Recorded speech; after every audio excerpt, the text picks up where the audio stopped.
Prosecutors said the Democrat used his political power to protect allies from criminal investigations and that he acted as a foreign agent for the Egyptian government. Federal prosecutors have also charged his wife Nadine, who will be tried separately. The judge will sentence Menendez in the fall. Patriotic, and finally, ensure election integrity. Now, one of the headline speakers for tonight is going to be Carrie Lake, who cares a lot about this subject of election integrity. She will be one of the first speakers up tonight. Former TV anchor, ran for Arizona governor in 2022, and she is a Trump-endorsed candidate. So she'll be one of the first speakers tonight. We'll have a whole list of who's going to be talking tonight. For now, let's head back to the desk. And Dave, thanks for that update. We will be checking in with you later tonight. And coming back to our guests now, actually, we're going to go right now to straight back to the convention. We're going to pull up the feed there and see what's going on and take you there. Looks like we have the RNC chair, Michael Whatley, gaveling in and kicking us off for the evening. We'll go to him and have a listen.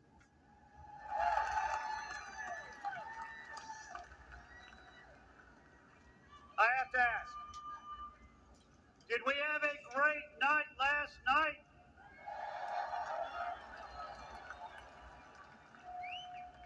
Do we have a great nominee for Vice President in J.D. Vance?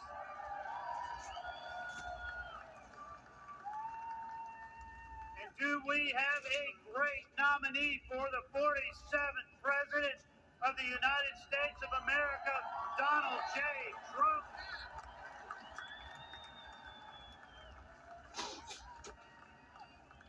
Are you ready for a great night, too? I hereby call this session to order.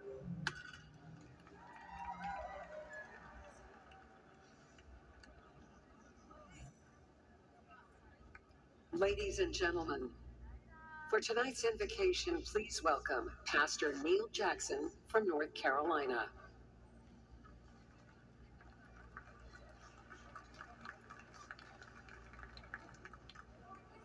And we're going to bring it back to the studio for a moment and introduce our guests here. We have founder and CEO of the U.S. Hispanic Business Council, Javier Palomares. Thank you so much for joining us. And political strategist and senior counsel at the Lawfare Project, Gerard Filitti. Happy to have you, Gerard. Pleasure to be here. It's great to have you. Tonight's theme, Make America Safe Once Again. What are you going to be looking for this evening and specifically throughout the convention? Looking for policy initiatives that speak to the American people, and not just the Republican Party, but how we engage with police officers, how we engage with prosecutors to actually keep our states safer again, how to prosecute criminals and put them behind bars, what the plan is, whether it's monetary, whether it's changing laws. The specifics of that is something that will be very interesting to see how much into that we got. So, Javier, obviously, Make America Safe Again, the overarching theme, you have Trump surviving this assassination attempt, looming large over it, although this is unrelated to that specifically. It's more about a lot of the crime that we've seen in cities throughout the country. I do want to get your thoughts, though, on the assassination attempt, that kind of raw initial reaction when you first saw it. What kind of, take us back, what went through your mind? I mean, clearly, I was disgusted by what I saw. You know, we're America. We're much better than this. That there has never been a place in American society, and certainly not in our political apparatus for violence. The idea that, you know, you disagree with a candidate, however strongly you might feel, that's fine in America. It's fine to disagree. But when you take this initiative to try to kill someone because of a political disagreement, it's absolutely wrong. It's abhorrent. You know, we need to come together as a nation. Both parties need to come together for the good of the American people, for the good of the political process in this country. It's time for us to put that kind of rhetoric, the anarchy, the hate-filled rhetoric, put that behind us. It's begin to, and I agree with Gerard, it's time to start talking about the policy issues that truly matter to the American people. And I know that I'm joined by every American in this country that is absolutely disgusted with what we saw. When it comes to the issue of safety, one theme that could come up a lot tonight would be immigration, specifically migrant crime, as some would put it. Given that, Gerard, how do you see that playing out on stage tonight? Well, we do expect to hear from the families of some of the people who have been killed allegedly by migrants who are in this country illegally. That will be a powerful message to the American people that plays at the heartstrings, essentially, showing why there is such an urgent need to deal with this crisis. But there will also be economic issues. The border crisis is first and foremost an issue of the economy, because we are having more and more people that we need to take care of, and we don't have the means to do that.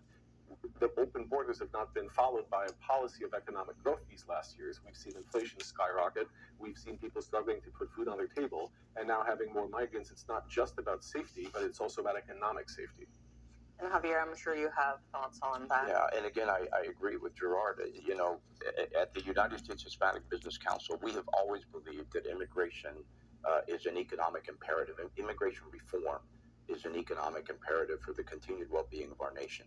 So while absolutely we agree that anyone entering our country that is here to do us harm needs to be dealt with in the strictest of fashion, stringently, immediately, at the same time, we have to be able to thread the needle and understand that there are critical industries in this nation, like hospitality, like construction, like manufacturing, and agriculture that rely on immigrant labor.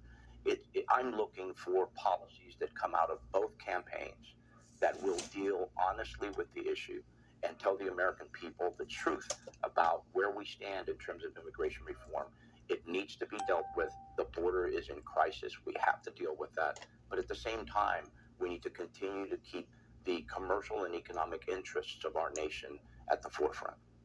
Now, some big names that we do know are speaking tonight is Florida Governor Ron DeSantis, as well as former UN Ambassador Nikki Haley, which was a last-minute addition, according to multiple reports.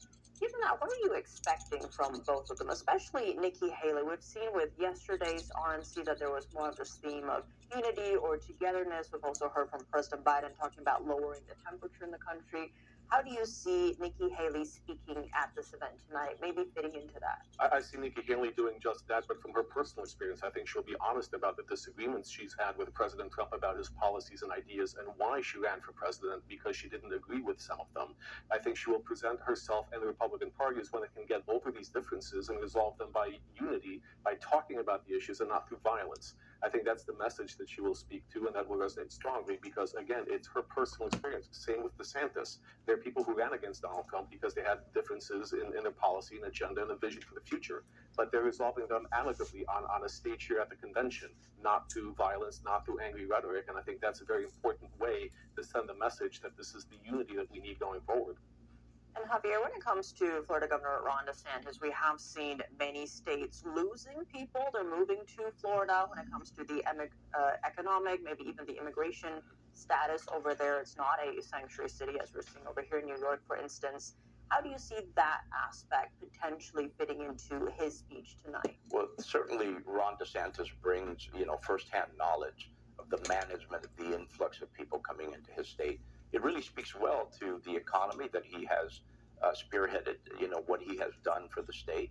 But at the same time, I agree that having both Nikki Haley and Ron DeSantis address the crowd speaks volumes of former President Trump's willingness and ability to bring those who battled with him to the forefront and allowing them an opportunity to speak candidly to the American people. It really kind of takes it to the proverbial next level when it comes to unity, bringing people together, and hearing the different viewpoints within the Republican Party. I think it's a shot in the arm to the party. I think it's a very smart strategic move as well. And Javier, speaking of coming together, last night, I think one of the, it was actually a keynote speech. Sean O'Brien of the Teamsters Union, the president, first time, I believe, in history that a Teamsters Union president has spoke to a Republican. As a Democrat yourself, how did you kind of process that, especially from, his message was largely economic and for the worker? Clearly, it's a miss for my Democratic Party. We've not been able to bridge that gap. Again, I think it was a stroke of genius. I think it really spoke well to this party's willingness to embrace, to make the tent, the proverbial tent, larger and bring more people into the dialogue. This is not an insignificant endorsement to have him, out there at the opening, if you will. I think is phenomenal, and it really speaks volumes to this campaign's willingness to hear the other side of the story, to hear from all Americans, working class Americans, union workers, about what are the issues that are either getting you to move out and get the vote done, and where do we need to focus as a party going forward. Jordan, excuse me. I'm curious what your thoughts were on his presence last night, his speech, and his message. No, I agree. I think it also sends the message that the Republican Party is not as divided from the rest of the country as it's often portrayed by the left. That there is room under the ideological big tent for differences in many different issues, but ultimately when it comes to the economy, when it comes to safety, when it comes to the issues that most Americans care about, there's not that much difference between a Republican and a Democrat. When it comes to the economy, everyone wants a good job, everyone wants security, everyone wants the benefit of having that ability to provide for their family. The unions want that, and that comes whether you're a Republican or a Democrat. And being there on stage at the president of the Teamsters, it sends the message that, look, this is a party that embraces all. And that's a very powerful message that will play over and over again. It's really